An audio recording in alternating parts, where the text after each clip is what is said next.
where we simply seek justice on behalf of the people of Texas. And this is a very significant and serious occasion that will be in the history books. Senator Flores. Well, we all knew this day would come for months now, and now it's here. The impeachment trial against suspended Texas Attorney General Ken Paxton begins in Austin. Good evening, everyone. Thank you so much for joining us. I'm Ken Molestina. We do have live team coverage for you from Austin with our Doug Dunbar and Andrea Lucia. First, though, I want to take you inside the Capitol and the moment earlier today when Ken Paxton had to stand and hear those articles of impeachment against him. Articles of impeachment. Article 1, disregard of official duty, protection of charitable organization. While holding office as... Well, Paxton and his attorney would listen to each article of impeachment and specific allegations of wrongdoing. Paxton's attorney proclaiming he is innocent and entered a not guilty plea on his behalf. As we mentioned, our Doug Dunbar is live outside the Texas Capitol right now. Doug, day one wrapping up just a little over an hour ago, right about 5 o'clock. How are things looking now into tomorrow?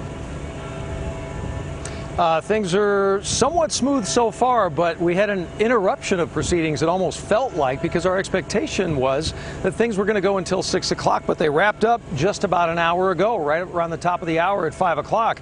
Earlier this morning, the backstory on that, why it surprised us a little, is Lieutenant Governor Dan Patrick kind of laid out what these days ahead are going to look like, and he basically said, and I wrote it down, we're going to go 9 to 6 basically every day. And then today, suddenly, out of the blue a little bit, there was about an hour of contentious back and forth between that 4 and 5 o'clock hour inside chambers. It caught everybody's attention suddenly when they just said, okay, we're done for the day. And in fact, about an hour ago, I was in conversation, which at this point is probably best explained what happened through this conversation, with Joshua Blank, who is with the Texas Politics Project. Listen to what he had to say.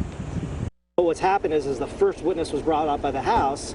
The defense made many motions to basically say that this communication is privileged and shouldn't be put in evidence, which is why now we've stopped for the day. Right, because the snowball can get bigger really quick. It is already getting too big, and that is why we're going to take a break until tomorrow. And at the end of the day, we're talking about a whole bunch of lawyers, and everybody's going to advocate for whichever side they're on. Not only are we talking about a whole bunch of lawyers sitting on either side of the days, we're also talking about a bunch of lawyers who are senators who probably think they know how the process should go, which is why you take a time out.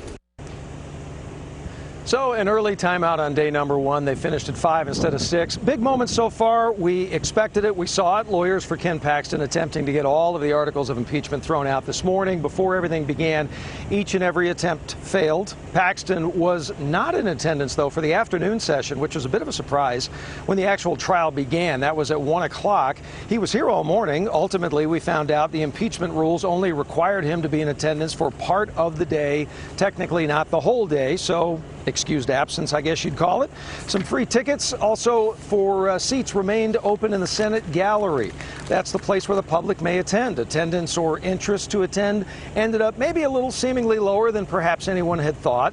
And part of the business end of conducting this trial included the Lieutenant Governor Dan Patrick laying out the rules and the instructions this morning for the Senate's jurors. And as for protesters and supporters, you never really know what to truly expect until things begin to unfold. And barely anybody here, to be honest, throughout this entire day. That includes last night.